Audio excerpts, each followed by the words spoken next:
Monika Saini and welcome you back on my YouTube channel dear English 555 guys. आज का part 3 होने वाला है on punctuation marks.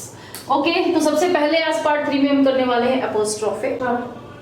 Okay guys, एपोस्ट्रोफे का यूज कब करते हैं और क्यों करते हैं? हम एपोस्ट्रोफे का यूज करते हैं दो नाउन के बीच का रिलेशन बताने के लिए। ठीक है, चलिए जी करते हैं। टू टेल रिलेशन और possession between two nouns. Okay, दो नाउन के बीच में रिलेशन और उनका पोजीशन बताने के लिए हम यूज करते हैं। एग्जांपल देखो, एग्जांपल से अच्छे से क्लियर हो जाएगा। For example, Raman's sister. Okay, ये भी नाउन आ गया आपका, ये भी नाउन आ गया। इनके बीच में रिलेशन क्या है?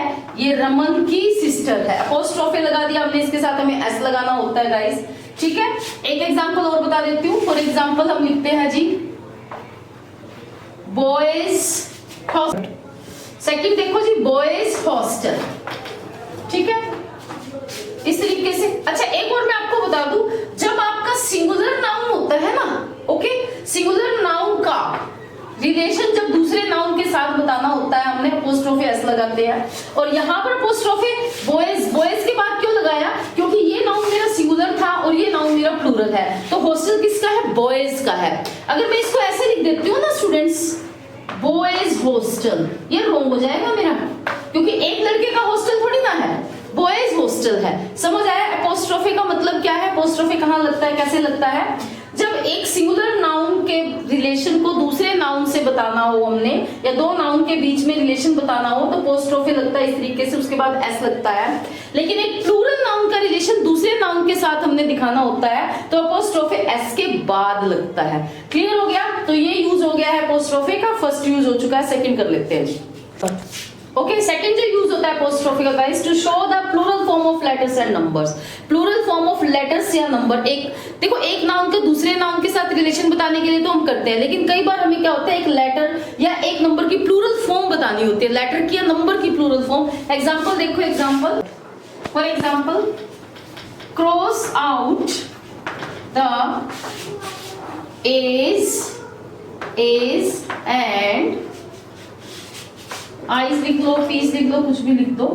As and I's in the word. ठीक है, क्रॉस आउट द एज, ये देखो लेटर, ठीक है ना, लेटर ए आया है, ए का और आई का। समझ आया आपको? इस तरीके से जब हमने प्लूरल फॉर्म ऑफ लेटर या नंबर लिखना है, तो हम इस तरीके से इनका यूज करते हैं। इसी तरीके से हम एक नंबर का भी एग्जांपल कर देते हैं। क्या है?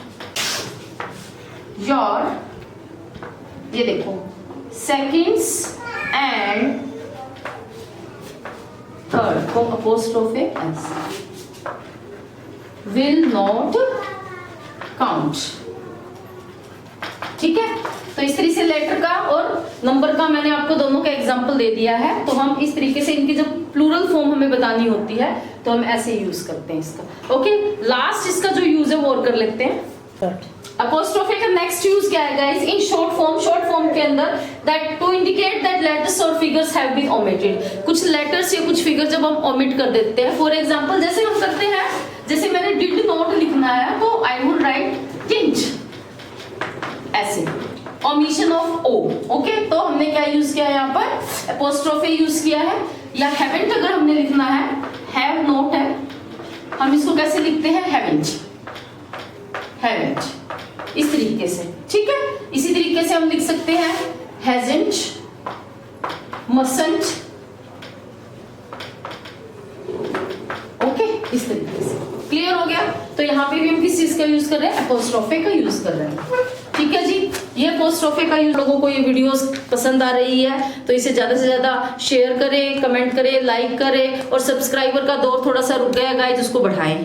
सो ठीक है, okay guys, till then take care, bye bye, have a nice time, have a nice day, thank you.